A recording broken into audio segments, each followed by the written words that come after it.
एक छोटा सा द्वीप था जहां भांत भांत के पक्षी रहते थे। वे बड़े आनंद से उस द्वीप पर अपना घर बनाकर रहते थे। वहीं समुद्र के किनारे एक टिटहरी और टिटहरा भी अपना रेत का घर बनाकर रहता था। टिटहरी उस समय प्रसव काल से थी। एक दिन उसने अपने पति टिटहरी से कहा कि सुनो जी, मैं अंडे रखना चाहती हूँ और सुरक्षा के लिहाज से ये स्थान हमारे लिए और हमारे बच्चों के लिए ठीक नहीं है। यहाँ से किसी दूसरे सुरक्षित स्थान पर हम चलते हैं जहां किसी तरह का कोई भय ना हो, जहां मैं निर्भय निसंकोच होकर अंडे दे सकूं। टिटहरा कुछ अपने मूड मत का था। वो पत्नी से सलाह लेने में और उसकी बात मानने में अपनी कुछ तौहीन समझता था। उसने टिटहरी को डांटते हुए कहा, अरे तुम क्या जानो, इतना सुंदर स्थान छोड़कर हम कहीं दूसरी जगह अपना घर बनाएंगे। अगर हमारे जाने के बाद किसी और ने हमारे घर पर कब्जा कर लिया तो हम उससे कैसे मुक्त कराएंगे। आखिर ये हमारा घर है और अपना घर स्वर्ग से भी सुंदर होता है। टिटहरी कहने लगी, हाँ ये हमारा घर है, पर ये तो देखो कि ये हमारा घर कहां पर है।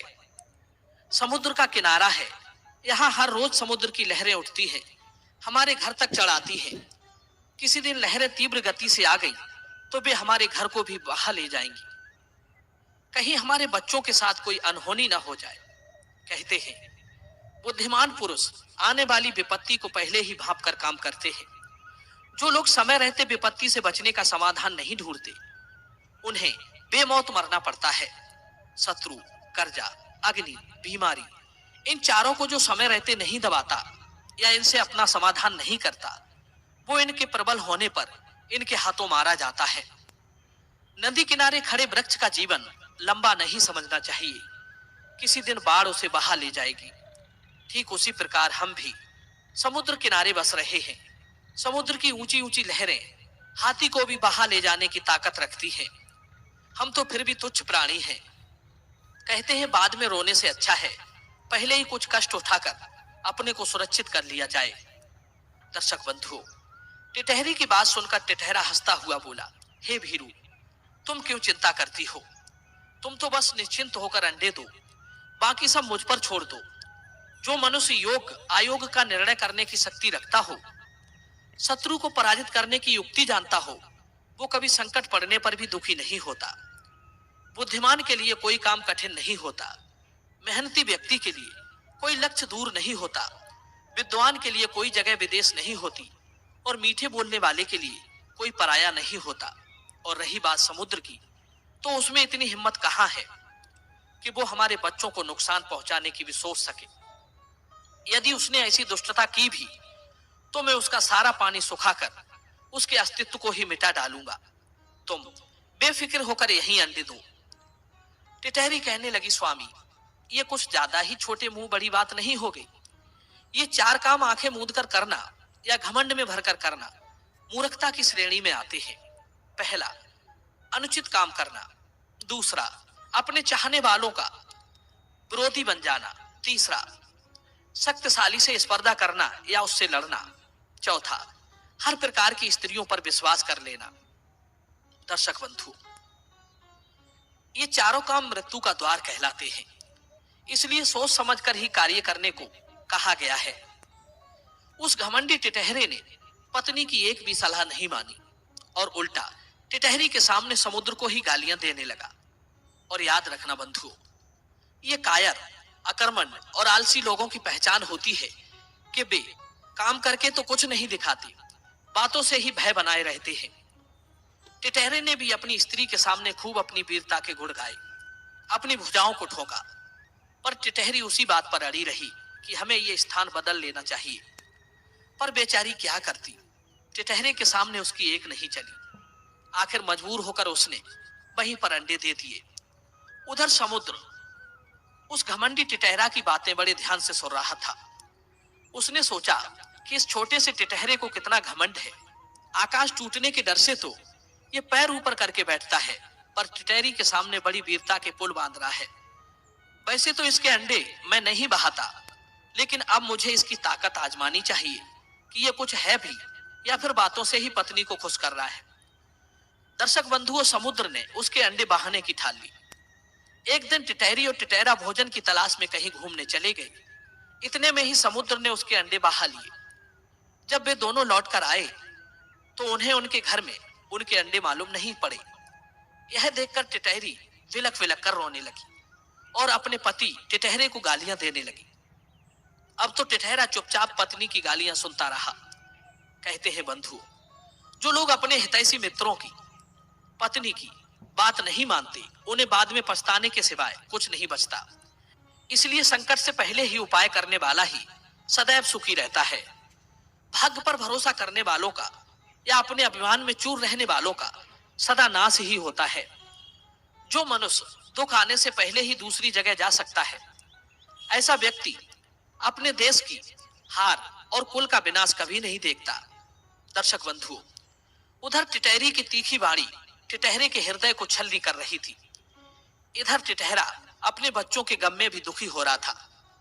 टिटहरी को अत्यंत विलाप करते देख टिटहरा उसे समझाने लगा कि हे प्रिय, तुम चिंता ना करो, मैं कुछ भी करके तुम्हारे अंडे वापस लेकर आऊंगा। इतना कहकर टिटहरा गुस्से से भरा हुआ समुद्र को धमकाने लगा। कहने लगा, हे दुष्ट सागर, तूने व्यर्थ ही मेरे बच्चों को बहाकर मेरे क्रोध को भड़काया है। इसका परिणाम तेरे लिए अच्छा नहीं होगा।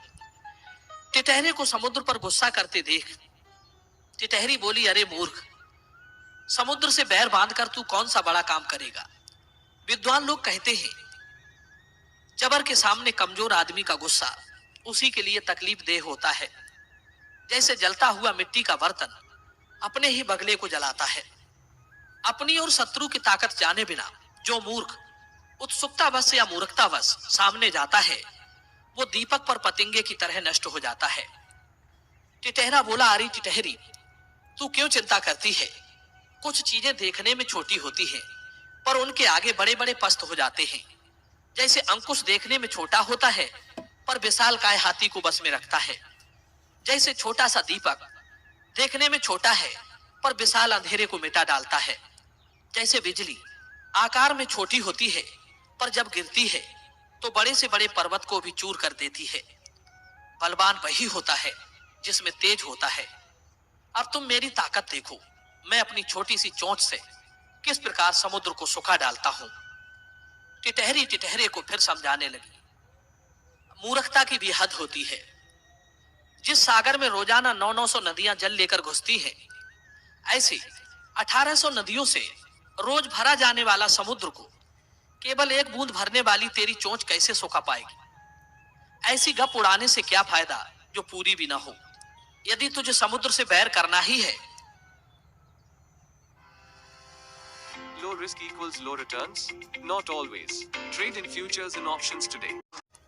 और मित्रों को साथ लेकर कर, क्योंकि बड़े जनों का कहना है कि शक्तिहीन वस्तुओं का समूह भी अजय बन जाता है। तिनकों के बटे हुए रस्से से हाथी को भी रोक लिया जाता है। दर्शक बंधु, इस प्रकार टिटहरी की बात मानकर टिटहरे ने बगुला, सारस, मोर, तमाम आदि पक्षियों को बुलाकर उनसे अपना दुखड़ा कहा और कहा, हे भाइयों, इस दुष्ट समुद्र ने मेरे अंडे चुराकर मुझे दुख दिया है, मेरी स्त्री को रुलाया है। इसलिए इस समुद्र को सोखने का कोई उपाय ढूंढो। टिटहरे की बात सुनकर अन्य पक्षी कहने लगे, हे मित्र, हम तुम्हारा दुख समझ सकते हैं, परंतु समुद्र को सोखने के हम लोग लायक नहीं हैं। फिर व्यर्थ की कोशिश करने से क्या फायदा। जो कमजोर आदमी घमंड में या क्रोध में आकर अपने से बड़े आदमी से लड़ने जाता है, वो बेचारा खुद ही मारा जाता है। इसलिए एक काम करते हैं, हम समस्त पक्षियों के राजा गरुड़ जी के पास चलते हैं। गरुड़ जी बहुत बलवान हैं, क्यों ना हम अपना दुखड़ा उनसे जाकर कहें। हमें विश्वास है, अगर गरुड़ जी ने हमारे दुख को समझ लिया तो वे समुद्र से बदला अवश्य ले सकेंगे। यदि एक बार को गरुड़ जी ने हमारी बात नहीं भी सुनी तो हमें बुरा भी नहीं लगेगा, क्योंकि कहते हैं, एक दिल के मित्र के पास, गुड़ी नौकर के पास, कहा मानने वाली स्त्री के पास, ताकतवर स्वामी के पास अपना दुख कहने से मनुष्य सुखी होता है। इसलिए हम सबको गरुड़ के पास चलना चाहिए। दर्शक बंधुओं, इस तरह निश्चय करके समस्त पक्षी दुखी भाव से गरुड़ जी के पास पहुंचे और उन्हें अपना दुखड़ा सुनाया। कहने लगे, हे स्वामी, आपके होते हुए भी इस टिटहरे के अंडे समुद्र ने चुरा लिए हैं। इस कारण इसका कुल विनाश हो गया है। कहीं वो किसी दूसरे के साथ ऐसा ना करे, इसलिए हम सब दुखी होकर आपके पास आए हैं।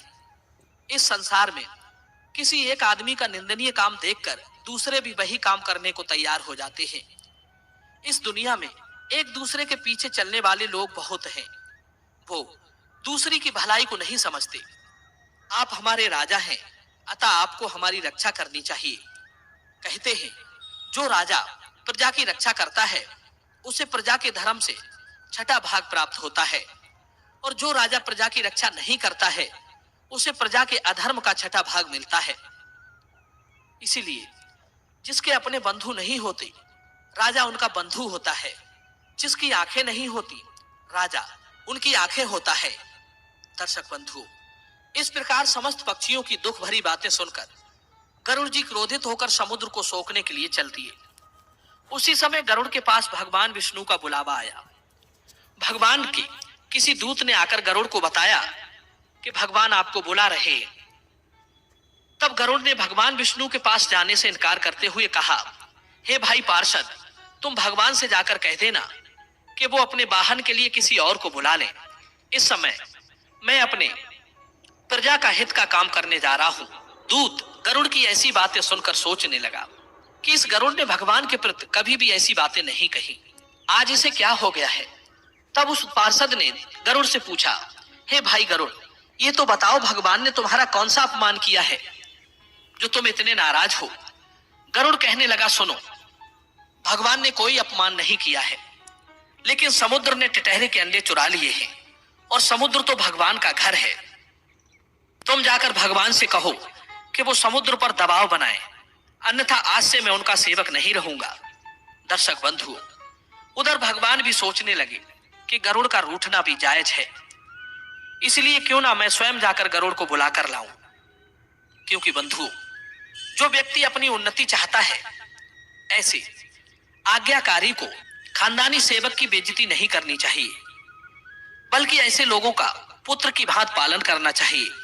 एक और बहुत महत्वपूर्ण बात, कहते हैं अगर राजा प्रसन्न होता है तो वो अपने सेवकों को केवल धन देता है, परंतु सेवक को अगर इज्जत मिलती है तो वो अपने प्राण देकर भी स्वामी का उपकार चुकाता है। दर्शक बंधु, इधर भगवान गरुड़ को मनाने के लिए गरुड़ जी को साथ लेकर समुद्र के पास पहुंचे और उस पर आग्नेय अस्त्र तान कर कहने लगे, हे समुद्र देव, या तो तुम टिटहरी के अंडे वापस कर दो, वरना हम तुम्हें सुखा देंगे। भगवान को आग्नेय अस्त्र ताने देखकर समुद्र भयभीत हो गया और वो टिटहरे के अंडे लेकर प्रकट हो गया और वे अंडे टिटहरी को वापस कर दिए। दर्शक बंधु, यहाँ पर एक बात और ध्यान में रखने योग्य है। शत्रु छोटा हो या बड़ा, जब तक उसकी शक्ति का सही अंदाजा ना हो तब तक उससे शत्रुता नहीं करनी चाहिए। नहीं तो जैसे समुद्र टिटहरी से हार गया, उसे भी मुंह की खानी पड़ती है। सज्जनों, ये वीडियो पसंद आया हो और चैनल